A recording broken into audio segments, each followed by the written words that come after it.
Se capita anche a te di arrivare a fine mese con 0 euro sul conto corrente e hai l'impressione che non importa quanto guadagni, i soldi non siano mai abbastanza, allora ascolta, questo non è un caso, ma è il risultato di una mentalità che ci viene trasmessa sin da piccoli. Alla maggior parte di noi è stato insegnato a credere che i soldi siano qualcosa di scarso e difficile da ottenere e che solo chi ne ha tanti vive senza preoccupazioni. Ma cosa succederebbe se potessimo riscrivere la nostra storia sul denaro? Se invece di vederlo come un problema potessimo trasformarlo in un alleato? E allora oggi parleremo proprio di questo, di come cambiare la nostra prospettiva e liberarci da questa trappola. E alla fine del video ti lascerò con 5 esercizi pratici per iniziare a gestire meglio i tuoi soldi. Ma prima lascia che mi presenti. Mi chiamo Claudio, ho una lunga esperienza in contabilità e bilancio e oggi metto queste competenze al servizio della mia finanza personale. In questo canale condivido il mio percorso per costruire una vita ricca in ogni senso, non solo dal punto di vista finanziario, ma anche in termini di salute, di gestione del tempo, relazioni e crescita personale. Seth Godin, imprenditore e scrittore americano che ha contribuito a disegnare il marketing moderno e autore di bestseller come La mucca viola, Tribù e tanti altri libri che hanno rivoluzionato il modo di vendere le idee, ci dice che il denaro in fondo non è altro che la storia che ci raccontiamo. E questa storia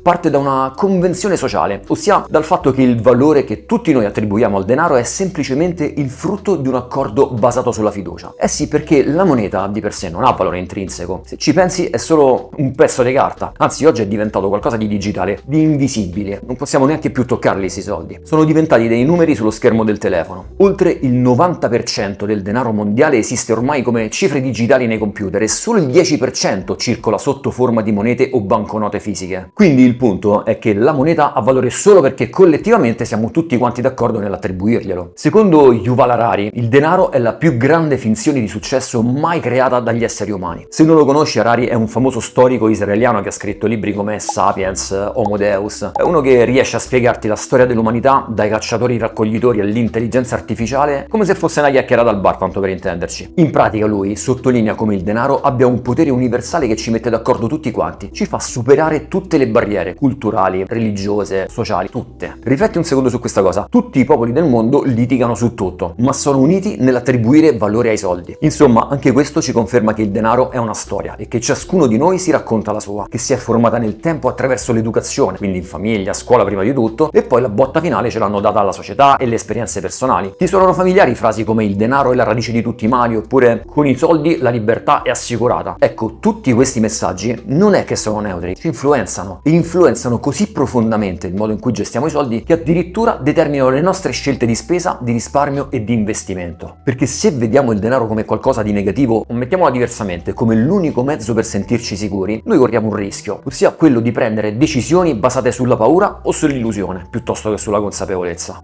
E comunque in tutte le nostre storie sembra esserci un fil rouge, cioè nella nostra mente i soldi sono pochi, non bastano mai. Lynn Twist, nel suo libro The Soul of Money, scrive che molti di noi adottano una narrazione basata sulla scarsità, che si manifesta con frasi del tipo mi servono più soldi, devo fare 9 lavori se no non arrivo a fine mese, il mio valore personale e il mio status dipendono da quanto guadagno. Poi sono d'accordo con te, non è che ce le diciamo ad alta voce, però sotto sotto serpeggiano tra le pieghe del nostro cervello. E perché questa visione è pericolosa? Te lo sei chiesto? Perché genera un ciclo continuo di insoddisfazione e così più guadagni e più ti sembra che manchi qualche cosa. Però in realtà questa è solo un'illusione. Allora quelli bravi dicono che l'utilità marginale della ricchezza diminuisce al suo aumentare fino ad annullarsi. E questo che cosa significa? In pratica, una volta che hai soddisfatto le necessità di base, cibo, acqua, sonno, un riparo, accumulare più ricchezza non ti porta ad un aumento proporzionale della felicità. E quindi oltre una certa soglia di reddito, che può essere 3.000, 4.000, 10.000, ognuno ha la sua, fatto sta che oltre quella soglia la percezione dello stato di benessere tende a stabilizzarsi e di conseguenza cominciano a diventare più significativi del denaro altri fattori, per esempio le relazioni sociali, il tempo dedicato alla famiglia, le proprie passioni. E allora per prima cosa ti suggerisco di provare a definire il tuo abbastanza non solo in termini di numeri, ma considerando la qualità della vita che ti soddisfa, perché regolando il tuo tenore di vita verso l'alto o verso il basso, ecco guarda, immaginalo un po' come una manopola della luce dimmerabile, no? Solo in quel modo riesci a trovare il punto di equilibrio perfetto tra benessere e serenità. E qui entra con prepotenza e a piedi uniti la soggettività. Le conosci le tue reali necessità? Di cosa hai bisogno tu per sentirti sicuro e soddisfatto senza farti condizionare da quello che c'è intorno? Guarda, prova a fare questo esercizio. Scrivi un elenco delle spese essenziali e di quelle superflue che hai fatto negli ultimi 2 mesi e poi confrontalo con il tuo attuale stile di vita. Per esempio, questa attività ti può aiutare a identificare dove puoi ridurre gli sprechi e investire in ciò che davvero conta per te. Magari ti rendi conto che quello che guadagni ora è già abbastanza. A proposito, qui sul canale parliamo di strategie pratiche per crescere, migliorare e vivere con più consapevolezza. Se sei arrivato fin qui vuol dire che hai trovato interessante il contenuto e se vuoi far parte di questa community iscriviti e lascia un like, è il tuo unico modo per aiutarmi a farla crescere. Un altro modo per cambiare il sistema in cui vediamo i soldi è quello di considerarli in relazione alle ore e ai giorni di vita. Che cosa intendo dire? Che ogni euro che guadagniamo rappresenta il corrispettivo che abbiamo ricevuto in cambio di una porzione della nostra esistenza trascorsa a lavorare. Secondo me questa prospettiva ci aiuta a riflettere non tanto e non solo su come accumulare denaro, ma soprattutto su come spenderlo in modo più consapevole. Perché se la domanda che ti fai diventa "ma quanta vita mi costa questa cosa che sto per comprare?", lo senti proprio che la storia che ti racconti cambia e di parecchio. E questa consapevolezza ti dà una maggiore spinta per evitare gli sprechi e per investire i tuoi soldi in ciò che realmente migliora la tua vita. Esperienze significative, relazioni autentiche, crescita personale e comunque in generale ti lascia la libertà di scegliere come impiegare il tuo tempo. Ovviamente questa idea non è mia, ma l'ho rubata senza vergogna dal libro Your Money or Your Life e dato che sulle mie scelte di spesa ha avuto un grande impatto, l'ho voluta condividere con te. Ma adesso vediamo di essere un po' più concreti e passiamo in rassegna le 5 azioni pratiche che ci aiuteranno a mettere all'opera le considerazioni che abbiamo fatto. Pensa al denaro come al tempo di vita. Ovviamente la prima azione efficace non può che essere quella di prendere l'abitudine di calcolare quante ore di lavoro ti costa ogni acquisto che fai. Per esempio, quando comprerai il tuo prossimo smartphone, prova a chiederti quanti giorni della tua vita costa quell'oggetto e soprattutto chiediti se ne vale davvero la pena. Ovviamente la risposta può essere sì, ma l'avrai data con piena consapevolezza e questo ti permetterà di costruire un rapporto più sano con il denaro, dove sei tu a governarlo e non il contrario. Allinea le spese ai tuoi valori, ossia analizza le tue spese mensili e verifica se rispecchiano le cose che per te hanno davvero valore. E questo porta ad un'altra domanda: conosci i tuoi valori? Se ad esempio credi nella crescita personale, comprare un corso di formazione potrebbe essere più gratificante rispetto all'acquisto di un telefono. E a questo riguardo, se ti va di approfondire l'argomento dei valori per metterli a fuoco, ti suggerisco di leggere il libro di Luca Mazzucchelli, 86.400, che personalmente mi ha aiutato a fare molta chiarezza su quali sono i miei valori. Usa il denaro per comprare libertà, quindi invece di focalizzarti solo su guadagni e spese immediate, pensa al denaro come ad uno strumento per programmare la tua indipendenza finanziaria nel tempo. Creati un fondo di emergenza, risparmia e investi per lavorare meno in futuro e guadagnare maggiore libertà. Poi ancora, ridefinisci il concetto di abbastanza, ossia prova ad identificare il livello di reddito e benessere che ti permette di vivere in modo soddisfacente senza entrare nella spirale del non è mai abbastanza. 2.000, 3.000, 7.000 euro al mese? Insomma, regola bene la tua manopola del tenore di vita. Smetti di confrontarti con gli altri, evita di confrontarti con chi ti sta intorno e di misurare il tuo valore o la tua felicità in base alla ricchezza degli altri. È solo una gran perdita di tempo. Ognuno ha la sua particolare condizione di partenza che non è confrontabile in nessun modo con quella degli altri. Invece, concentrati su ciò che rende significativa la tua vita e gestisci i tuoi soldi in funzione dei tuoi obiettivi personali. Insomma, penso che Seth Godin abbia davvero ragione. Il denaro è una storia che possiamo assolutamente riscrivere e se smettiamo di considerarlo come la cosa che ci manca per essere completi e iniziamo invece a vederlo come uno strumento da imparare ad utilizzare nel modo giusto, allora sì che possiamo usarlo per costruire una vita più equilibrata e soddisfacente. E allora perché non provare sin da subito a mettere in atto una delle strategie che abbiamo visto insieme? Anzi, scrivimi nei commenti se l'hai fatto e cosa ne pensi di questo punto di vista alternativo. E se vuoi saperne di più su argomenti che riguardano il denaro, ti consiglio di guardare questo video dove parlo del fondo d'emergenza, perché è importante e quando è che puoi farne a meno. Grazie per essere stato insieme a me e ci vediamo al prossimo video.